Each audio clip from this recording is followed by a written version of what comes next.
Salam sejahtera, terima kasih karena bersama dengan saya. Ini adalah pengakuan daripada Anwar Ibrahim sendiri yang pasti membuatkan Perikatan Nasional Pembangkang terduduk sambil bergenang air mata. Takbir urus accountability, keutamaan pentadbiran madani, kata Anwar Ibrahim. Ditekan, dihimpit, dihentam, diprovokasi dan sebagainya. Anwar Ibrahim tidak pernah berputus asa, tidak pernah menyerah. Dia hanya kata takbir urus, accountability, keutamaan pentadbiran madani. Kepentingan takbir urus dan accountability kepimpinan di Malaysia antara keutamaan tertinggi pentadbiran kerajaan madani, kata Perdana Menteri Datuk Seri Anwar Ibrahim. Beliau berkata, banyak negara telah dimusnahkan akibat keangkuhan dan rasuah para pemimpin mereka, sambil menegaskan bahawa kepimpinan berkesan perlu berlandaskan kerendahan hati dan komitmen untuk menangani rasuah secara langsung. Kami mewarisi beberapa isu dan skandal daripada masa lepas, jadi kami perlu menjadi lebih tegas tentang itu, yang mana ia mencabar, khususnya apabila rasuah disifatkan sebagai sistemik. Proses tender perlu telus dan perlu ada suruhanjaya pencegahan rasuah yang efektif dengan perundangan yang mencukupi dan kuasa yang mencukupi. Saya fikir itu harus menjadi permulaannya, kata Anwar Ibrahim. Beliau berkata demikian dalam dialog eksklusif bertajuk A Conversation with Anwar Ibrahim yang dikendalikan pengasas dan pengerusi Lembaga Pemegang Amanah Forum Ekonomi Dunia WEF, Profesor Klaus sebagai moderator hari ini. Anwar berkata demikian dalam respon kepada soalan Schwab berhubung kualiti utama kejayaan pemimpin politik dalam dunia serba pantas masa kini. Mengenai kerumitan takbir urus, Anwar berkata, pemimpin politik bukan sahaja perlu mempunyai kemahuan untuk memimpin, tetapi juga sifat rendah diri untuk mengakui keterbatasan mereka. Kerendahan hati kepimpinan penting kerana pemimpin politik, meskipun pujian yang diberi, sering terlupa bahawa ada ruang untuk pembelajaran dan kami perlu ada sifat rendah diri untuk mengaku keterbatasan kami, kata beliau. Anwar berkata kepimpinan beliau berlandaskan prinsip keadilan dan kesaksamaan untuk semua warga negara tanpa mengira status sosial atau ekonomi mereka. Beliau berkata ia peranan kerajaan untuk memastikan akses yang sama kepada peluang pendidikan, kesihatan dan kebajikan bagi semua rakyat Malaysia. Tiada sesiapa yang patut diperlakukan sedemikian ketidaksamaan, dan jika anda bercakap tentang maruah lelaki dan wanita, maka peluang mereka, pendidikan mereka, kesihatan mereka, kebajikan mereka mesti diberi perlindungan sewajarnya. Ketaksamaan terang-terangan ini bagi saya kapitalisme yang tidak terkawal. Bagi pihak Malaysia mesti ditamatkan.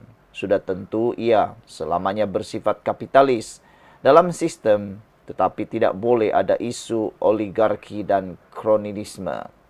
Ia akan memusnahkan dasar-dasar asas apa yang kita artikan dengan kebebasan dan accountability demokratik, kata Anwar lagi. Wow, jawapan yang sangat luar biasa daripada Anwar Ibrahim.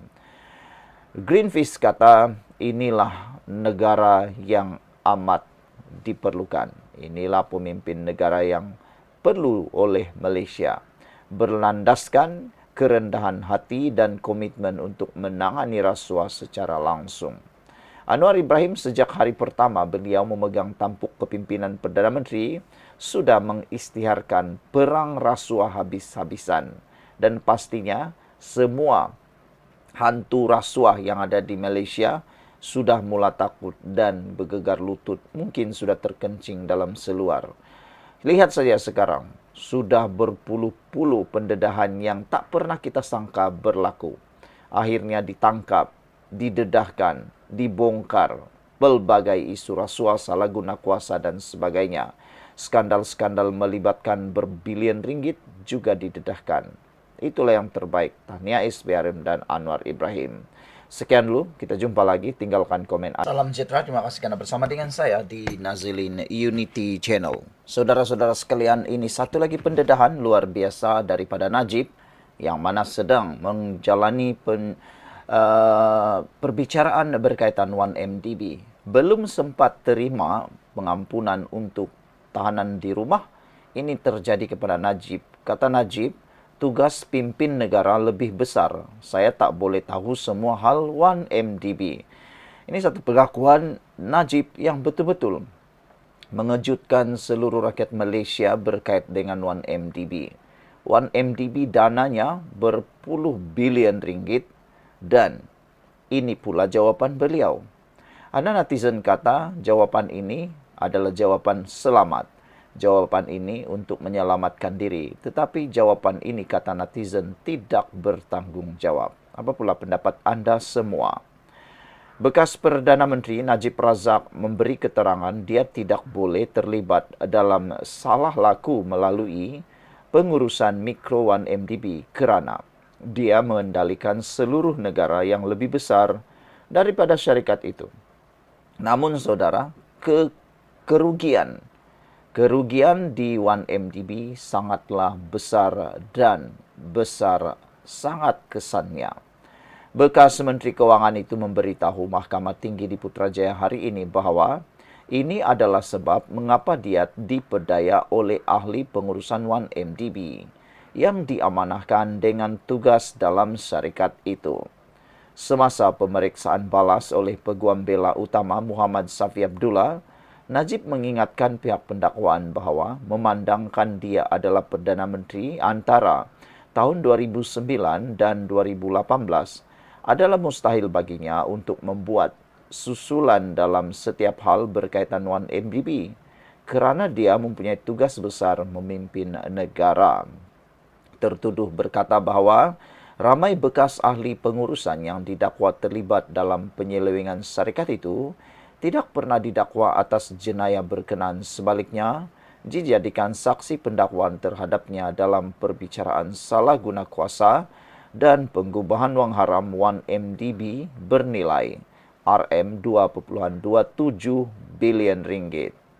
Najib berhujah bahawa dia telah diperdayakan oleh dalang sebenar di sebalik penyelewengan itu kerana dia sibuk menguruskan Malaysia untuk kepentingan rakyat. Yang menjadi persoalan netizen dalam pengakuan Najib ini ialah Najib kena bagi tahu sekarang siapa dalang utama, dalang sebenar di sebalik penyelewengan itu kalau ada. Jika Najib mengatakan dalang sebenarnya ialah seseorang, termasuklah contoh seperti Jolo, Najib kena mengakuinya. Siapa dalang utamanya? Ketika Najib menjawab, anda perlu bergantung kepada sistem. Jika pengurusan 1MDB memberi gambaran yang salah, maka anda tidak mampu untuk mendapatkan gambaran penuh, kata Najib. Safdi Abdullah, Timbalan Pendakwa Raya, bertanya, Akram Garib berkata anda melakukan pengurusan mikro 1MDB. Najib menjawab, dia tidak faham peranan Perdana Menteri menguruskan seluruh negara. Seluruh negara bukan 1MDB tetapi jauh lebih besar daripada itu. Itulah sebab netizen mengatakan jawapan Najib ini sebenarnya hanya untuk menyelamatkan diri dan tidak bertanggung jawab. Najib juga menegaskan bahawa dia tidak mempunyai pengetahuan atau penglibatan dalam salah laku di 1MDB dan semua penyelewengan dana itu didalangi semata-mata oleh ahli perniagaan dalam buruan Low Tiek Jo dan pihak pengurusan syarikat. Antara bekas ahli pengurusan yang menjadi saksi pendakwaan ialah bekas Ketua Pegawai Eksekutif 1MDB Sahrul Azral Ibrahim Helmi dan Muhammad Hazim Abdul Rahman, bekas Peguam Amnya Jasmine Low dan bekas Ketua Pegawai Kewangannya Azmi Tahir. Semasa pemeriksaan balas Safi, Najib menegaskan bahawa situasi pengurusan 1MDB mengelirukan dan bukanlah terjadi di syarikat itu saja, tapi sudah berlaku di bank pelaburan antarabangsa mewah seperti Goldman Sachs. Saudara-saudara sekalian, apa pula pendapat Anda untuk pengakuan Najib yang dianggap netizen ini sebagai satu pengakuan yang mahu cari jalan selamat dan hanya tidak bertanggung jawab? Beberapa komen daripada netizen berkait isu ini. Greenfish kata, kalaulah orang yang menderma itu boleh disapina, pasti ceritanya akan jauh berbeza. Anak JB kata, tak tahu semua hal tapi tahu pakai jolo untuk cari dana peribadi untuknya. Cerita dongeng yang penyokong UMNO mudah percaya, kata anak JB. Tok Mudim kata, Najib tak boleh tahu semua hal 1MDB, tapi dia tahu pula siapa yang dia perlu pecat kerana mempersoalkan tentang 1MDB. Maksudnya, dia awal-awal sudah tahu salah laku yang berlaku dalam 1MDB yang tak boleh dibangkitkan oleh orang lain, kata Tok Mudim.